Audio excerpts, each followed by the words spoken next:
5 আগস্টের পরে সংখ্যালঘু সম্প্রদায় আক্রান্ত হয়েছে, পরে মাদ্রাসার ছাত্রদের মন্দির পাহারা দিতে হয়েছে, সম্প্রতি আবার মাজার ভাঙার ঘটনা ঘটেছে। সম্প্রতি বলতে 1-2 সপ্তাহের মধ্যে মাজার ভাঙার ঘটনা ঘটেছে, দরবার আক্রমণ করা হচ্ছে তৌহিদি জনতার কথা বলে।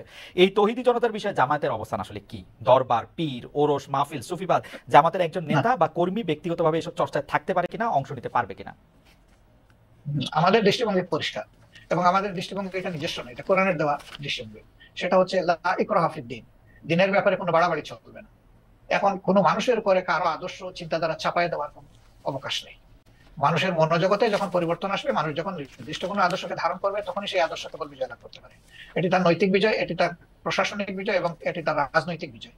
তা আমরা এই ধরনের কার্যকলাপের কখনো সমর্থক নই, এবং আমরা সমর্থন করবো না। মাজার আক্রমণ সম্পর্কে বা মাজার ভেঙে ফেলা, তারপরে হচ্ছে দরবার আক্রমণ করা, সেগুলি সম্পর্কে পীর, ওরস, মাহফিল সেগুলি না সম্পর্কে আমরা না আমরা আমরা এগুলা জোর করে কোনো কিছু প্রয়োগ করা, এটা আমরা পছন্দ করি না।